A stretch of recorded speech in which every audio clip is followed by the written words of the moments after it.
뉴욕 증시가 소폭 하락하면서 마무리가 됐습니다. 자, FOMC가 진행되는 과정 동안에는 일단 기대감을 가지고서 주가가 조금 올라가는 모습이 좀 있었습니다만은 파월이 발언을 하게 되면서 찬물을 확 끼얹어주는 모습입니다. 일단은 금리 인상은 진행이 됐어요. 그렇지만 파월은 올해 안에 금리 인하가 없다, 이렇게 모습을 바꿨습니다. 왜 금리 인하를 해야 되는지 모르겠다, 뭐 이런 식이겠죠. 이 부분에 대해서 자세하게 조금 알아보도록 하겠고요. 전기차 관련한 종목군들, 어제 주식시장에서 좀 많이 내리기는 했는데요. 에코프로비엠에 대한 매도 리포트가 나왔습니다. 증권사들이 어지간해서는 매도 리포트 잘 안 내잖아요. 그런데 매도 리포트가 나왔다. 이것 때문에 주가가 하락했다라는 이야기가 있습니다만은, 일단 에코프로비엠에 대한 매도 리포트 내용은 똑같습니다. 2030년까지의 어떤 실적을 끌어다 썼고, 지금은 너무 과하다, 이런 얘기가 나온 거죠. 그래서 이 부분들 자세히 좀 알아보고요. 변화가 어떻게 일어날 수 있는지 같이 알아보도록 합니다. 핫다에 뛰어든 불개미들이 경악을 하고 있다. 무슨 얘기냐면요, 이제 작전주였잖아요. 주가 조작에 좀 피해를 봤었던 그런 급락 종목들을 단기 상승을 노리고 들어왔었던 개인 투자자들이 다시 추가 하락이 일어나게 되면서 손해를 보고 있다, 이런 얘기입니다. 이거는 근데 이런데 들어가시면 안 되는 거잖아요. 아시죠? 그래서 이 부분도 같이 알아보도록 하겠습니다.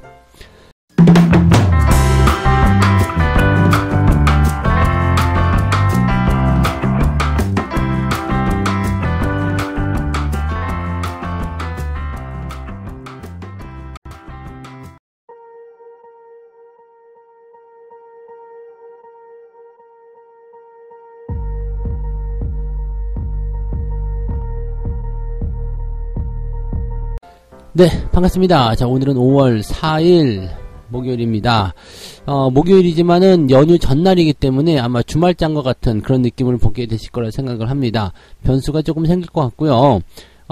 미국 증시는 일단 일제히 하락 마감이 됐기 때문에 큰 폭의 하락이 아니다고 하더라도 약간의 부담감은 좀 가질 수밖에 없을 것 같다 생각됩니다. 특히나 장 후반부까지 상승 기조를 계속 유지하고 있었다가 갑자기 폭락세로 바뀌었기 때문에 이거 폭락으로 봐야 되나요? 하여튼 낙폭이 제법 컸어요. 그래서 크게 떨어지는 모습이 급하게 일어났기 때문에 아마 국내 증시에 영향을 주지 않을까 생각을 해봅니다. 다우지수 같은 경우는 마이너스 0.8% 하락했고요. 나스닥은 마이너스 0.46% 하락했습니다.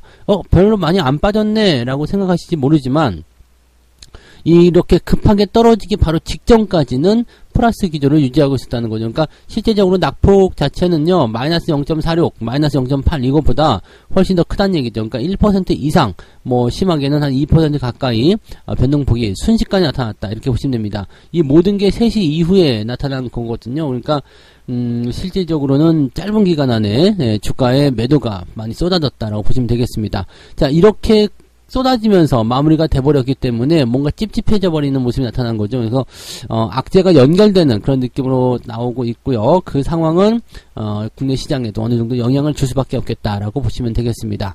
자, 무슨 내용인지 한번 살펴보도록 하죠. 연준은 FOMC 정례회의에서 예상대로 기준금리를 0.25%포인트 인상을 했습니다. 이게 16년 만에 가장 높은 수준이다 라고 되어 있는 거고요.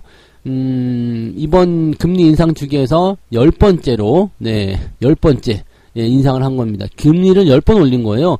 그 중에는 0.25만 있는 게 아니라, 빅스텝, 자이언트 스텝 이런 것도 있었기 때문에, 실질적으로는 10번이 아니라 거의 20번에 가까운, 그런 금리 인상이 나오지 않나 생각합니다. 왜냐면은, 이게, 정상적으로 봤을 때 0.25씩 올리는 것이 일반적이잖아요. 그러니까, 제로 금리에서부터 5%까지 올라왔으니까, 20번 정도 올렸다 보시면 되겠죠.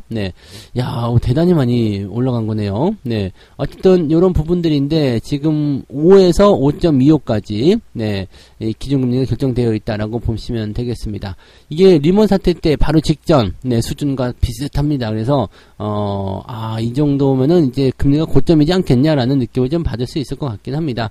그동안 연준 위원들이 계속해서 뭐 금리는 더 올려야 된다, 뭐 6% 가야 된다, 7% 가야 된다 이런 얘기했지만은 실제로 5% 이상 넘어가기 좀 어렵죠. 왜냐면 16년 전 대비해서 그때보다 더 높은 금리가 나온다. 사실은 이제 선진국이 아니다라는 식으로 얘기하거나 또는 경기가 뒷걸음질 쳤다라고 얘기할 수밖에 없는 내용밖에 안 되거든요. 그래서 이 정도는 지키지 않겠는가라고 생각이 듭니다.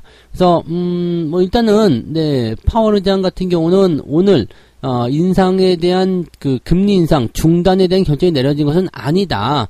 하지만 충분히 제약적인 통화정책 기조를 달성하기 위해 약간의 추가적인 정책 강화가 적절할 것으로 예상한다. 이러한 문구가 빠졌어요. 그러니까 뭐냐면은 앞으로 금리 인상을 해야 될 필요성이 줄어들었다라는 식으로 얘기가 되는 거고요. 이번이 마지막 금리 인상이 될 것입니다라고 얘기를 해주는 거나 마찬가지죠. 대신에 금리 인상을 중단하는 것에 대한 결정은 아직 내려지지 않았다. 상황 보고 6월 달에 결정하겠다. 이런 얘기가 나온 거죠. 그래서 시장은 일단 네, 금리 인상은 이번이 마지막이다라고 예상을 하고 있어요. 다만 이제 여기까지는 괜찮았는데 무슨 얘기가 나왔냐면 우리는 더 많은 일을 할 수도 있다. 네, 통화정책이 필요하다면 우리는 더 많은 일을 할 수 있다. 그래서 또 다시 추가적인 6월달까지의 금리 인상 그런 가능성도 열어놨고요. 또 한 가지는 무엇보다 올해 금리 인하는 없을 것이다. 금리 인하 안 할 거예요. 약간 투정 부리는 식으로 얘기가 있어요. 금리 인하 안 해. 안 한다고 했지? 뭐 이런 식으로 얘기를 했거든요. 그래서 알았어 라고 얘기를 네, 시장이 받아들인 모습인데 정말 저렇게 안 하려는가 보다 라는 식으로 네, 투자자들이 받아들일 수 있는 내용이 좀 된 것 같습니다. 그래서 주식을 던지는 그런 매도 포인트가 후반부에 나타났다. 즉 실망감의 주식을 던졌다고 봐야 되겠죠. 네. 자, 뉴욕 증시 전문가들은 이러한 부분들을 가지고서 어떻게 보고 있느냐. 이번 인상은 마지막일 것이다 라고 일단 생각을 했어요. 네.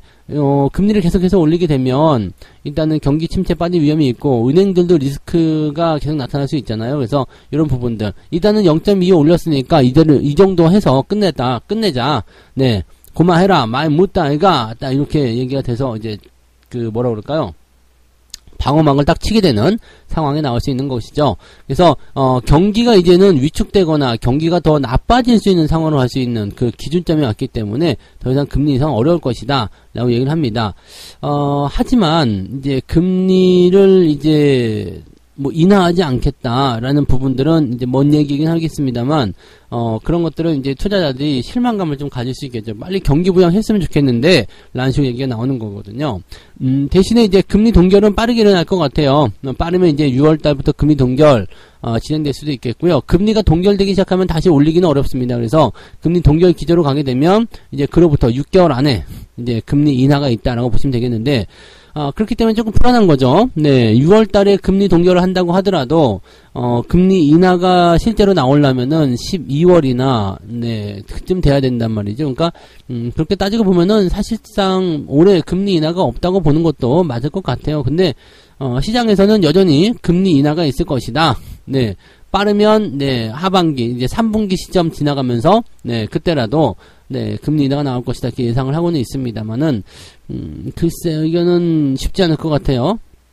왜냐면 연준 입장에서 약간 고집스러운 부분도 좀 있기도 하겠지만, 네, 이거는 금리를 동결 들어가고 나서도 시장이 충분히, 어느 정도 적응을 하고 있는지에 대한 모니터링이 필요하거든요. 그러니까 그렇게 된다라면은 네, 지금으로서는 올해 안에는 금리가 동결로 계속 가지 않겠는가라고 판단하시는 게 맞을 것 같아요. 자, 지금 시장에서는 6월 달에 금리를 동결할 가능성이 약 89% 정도, 그 다음에 0.25%포인트 올릴 가능성이 11% 정도 나오고 있는데, 그냥 거의 확정적으로 금리 동결이다라고 보고는 있는 것 같아요. 다만, 연준 입장에서는 금리 동결을 결정하진 않았다라고 얘기하고 있는 부분이겠죠. 누구 말이 맞을지는 조금 지켜봐야 되겠습니다만, 연준이 생각보다 고집스러운 면이 있어요. 파월 의장 얼굴에 딱 써있잖아요. 나는 고집불통이야! 라고 얘기하는 부분이 있어서, 금리를 한 번 더 올릴 수도 있지 않을까라는 가능성은 배제하면 안 될 것 같아요. 자, 어쨌건 미국 증시의 이러한 변동성은 국내 증시에 영향을 주게 됩니다. 그래서 오늘 오전에는 약간 좀 뭐랄까 찬바람이 좀 부는 그런 형태의 느낌으로 가지 않을까 생각되니까 이 부분들 잘 참고하시고요.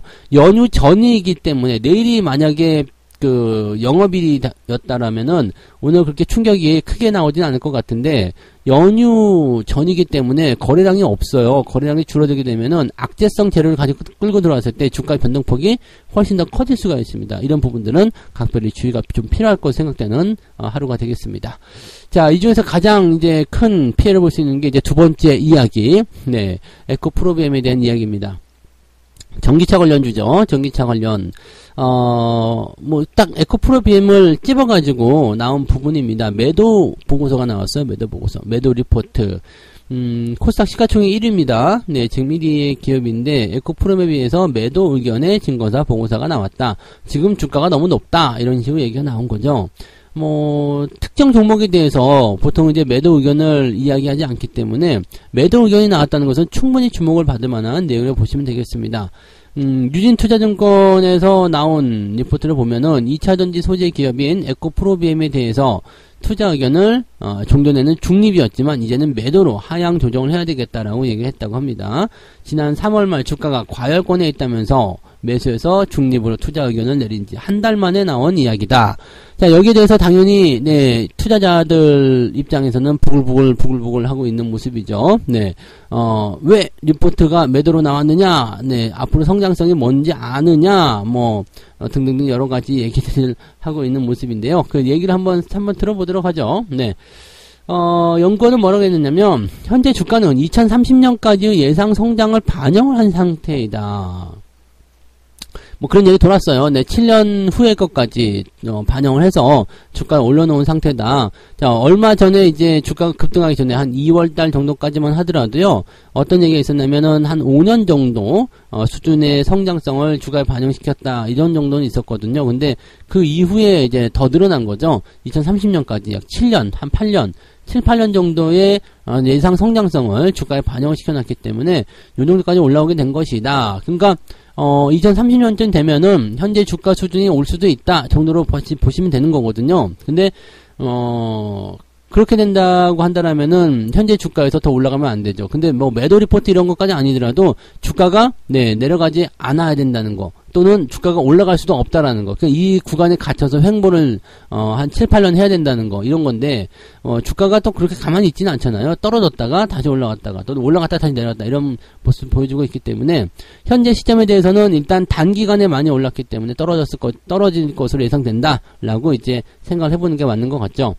현재로서는요, 전기차와 배터리 시장의 성장률이 10%대로 낮아지게 될 것이다. 이 성장률이 낮아지는 것은, 여러분들, 야, 계속 성장하는 건데 무슨 성장률이 낮아지냐라고 생각하실지 모르지만, 이 성장률은 무조건 낮아지게 되어 있습니다. 무슨 얘기냐면요, 처음에 이제 1,000원으로 시작한 성장성이 이제 2,000원으로 증가했어요. 그러면 성장률이 100%잖아요. 근데 2,000원으로 성장한 게 다시 1,000원을 성장시키게 돼서 3,000원이 되면은 실제적으로는 지난번과 똑같은 성장률이지만 성장률은 50%로 떨어집니다. 그러니까 쉽게 얘기해서 계속 2배 성장을 할 수가 없다는 얘기죠. 똑같은 걸 유지하려면 2배 성장을 계속 해야 되는데 이게 어렵다는 얘기입니다. 그러니까 폭발적인 성장성은 초반에만 나타나는 거고요. 이 성장률에 대한 부분들은 규모가 커지는 것과 관계가 없습니다. 규모는 계속해서 커지고 있겠지만 이 성장률 같은 경우는 점점 낮아지게 되어 있어요. 그러니까 이 성장률을 가지고서 따지고 본다면 성장이 둔화되고 있다. 성장이 네, 조금 낮아지고 있다. 이것 때문에 시장을 안 좋게 볼 가능성이 높다는 얘기죠. 그래서 아무튼 네, 이 성장률에 대한 부분들은 네, 기업의 가치 또는 주가 이런 것과 연결될 수가 있기 때문에 이 부분들은 그렇게 생각하시는 게 맞아요. 그래서 성장률이 더 높아지지 왜 안 높아지냐? 더 크게 성장할 거다. 이거는 네, 절대로 아니라고 보시면 됩니다. 미국의 이 개발도상국하고요, 선진국 GDP 성장률을 보게 되시면 개발도상국은 막 20%도 성장하잖아요. 걔네들은 경제 규모가 작기 때문에 그래요. 근데 미국 같은 경우에 20% 성장한다 말이 안 되잖아요. 네, 요거랑 거랑 똑같다고 보시면 됩니다. 그래서 규모가 커지고 계속해서 덩치가 커질수록 성장률은 낮아질 수밖에 없다는 걸 꼭 기억하시고요. 여기다가 이제 제가 가장 걱정하는 게 이거거든요. 경쟁이 붙는 거. 야, 그거 정말 돈 된다고 한다면 다른 데로 들어올 거 아니냐. 자, 국내의 다른 업체들 또는 유럽, 일본 업체들까지 더해져서 지금 증설 경쟁 강도가 높아졌다. 이건데 그냥 우리가 다 독식을 할 것이다 라고 보기도 좀 애매한 부분이기도 하고요. 다 독식을 한다. 네, 이거 사실은 뭐 어려운 일이잖아요. 뭐 걔네들 입장이 있죠. 특히 이제 중국 같은 경우는 중국 전기차 시장에 대한 세계 시장 점유율이 약 30% 정도는 기본적으로 나올 것이다라고 예상이 되고 있고요. 중국 애들은 뭐 외국 거 잘 안 쓰잖아요. 특히 우리나라 같은 경우는 중국 거 갖다 쓰지만 중국 거는 우리나라 거 안 갖다 쓰거든요. 지네들 나라 거가 싸고, 네, 지네 거니까. 네, 그래서 그렇게 본다라면은, 실제적으로, 네, 이 에코 프로그램이 전 세계 시장을 뭐, 이렇게 완전히 독식한다. 이거는 있을 수가 없는 얘기죠. 그러니까, 이런 부분들이 나왔을 경우에, 뭐, 시장 규모가 더 성장하니까 지금보다 더 좋아질 수 있다. 규모가 더 커질 것이다라는 것은, 충분히 가능성이 있겠습니다만, 성장률이 낮아지는 것, 거기에다가, 이것저것 경쟁률들이 높아지고 있고, 실제적으로 경쟁에 참여하는 기업들이 많아질수록 먹을 파이가 작아진다는 얘기입니다. 이 파이가 작아지게 되면 주가가 상승하기가 좀 어렵죠.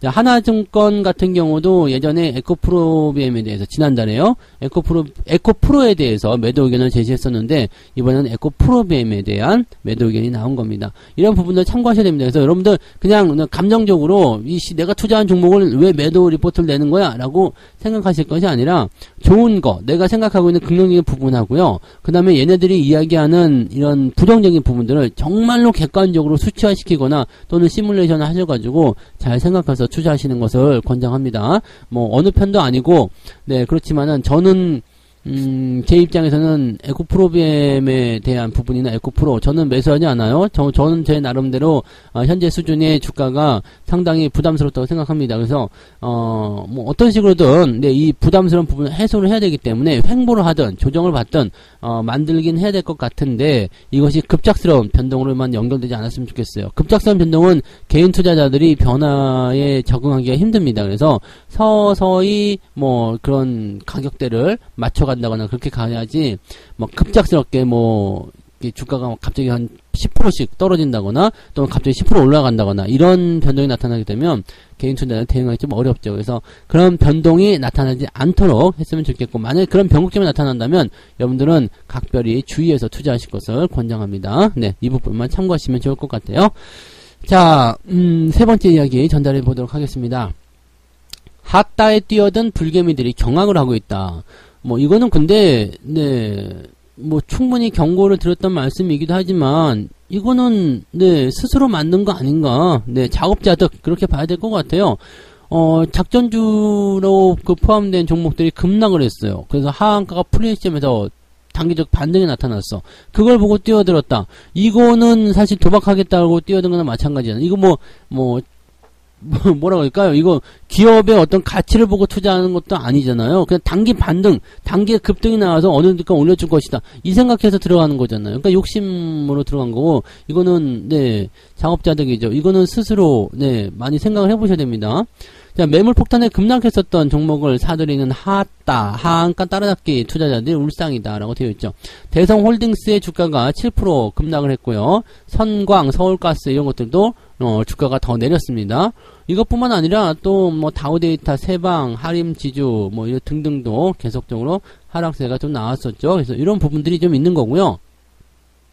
전반적으로 이제 지금 CJ 같은 경우도 포함이 됐나요? CJ도 지금 뭐 하락했다고 여기에 나와 있는데, 이쪽 SG증권에서 매도한 종목군들이 조금 많다 보니까 뭐 여러 가지 포함이 된 것 같기는 해요. 근데 지주사들 같은 경우는 그렇게까지 주가가 크게 폭락할 이유는 없을 텐데, 네, 아무튼 CJ까지도 급락을 하고 있었다.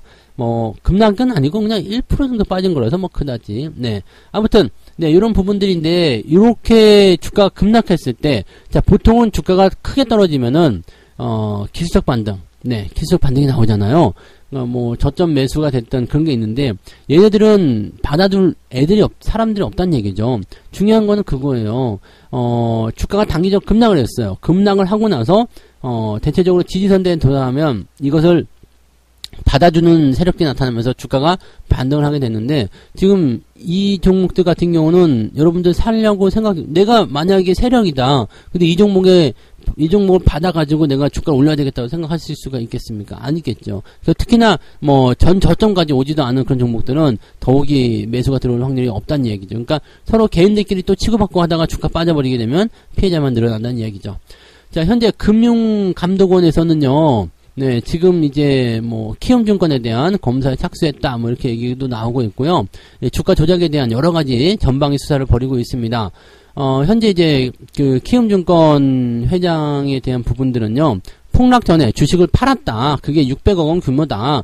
이거 뭐 블록들이 이만큼 지분을 넘길 정도면 미리 알고 있었던 거 아니냐 이런 식으로 의혹을 받고 있다라고 하는데 뭐 당연히 이쪽 키움증권 쪽에서는 그 뭐 사실 무근이다 우연일 뿐이다 이렇게 얘기하는 거고 우리들 입장에서는 곱지 않게 쳐다보는 상황이 좀 되는 거고 이 사실을 이용해서 그 주가 조작 라더견이는 그 키움증권 걔 때문이다. 이 키움증권 회장 때문에 이 사태가 벌어진 거다. 나도 피해자다. 이런 얘기를 하고 있는 거고 어이가 없는 거죠. 서로 뭐 자기들은 아니라고 얘기하고 있는. 그건 뭐 다 아니면 사실 고스톱 칠 때도요. 돈을 잃은 사람만 있지 딴 사람은 없어요. 다 돈 잃었대. 다 돈 딴 사람 한 명도 없어.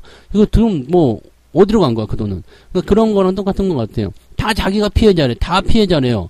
그러니까 이게 지금 말이 됩니까? 뭐 여기 김 회장 같은 경우는 600억 원을 이제 벌어들였으니까 이 부분에 대해서는 나는 그런 거 없고 그냥 증여세를 내려고 팔았는데 이게 우연히 아다리가 맞았다. 이렇게 얘기가 되는 부분인 거죠.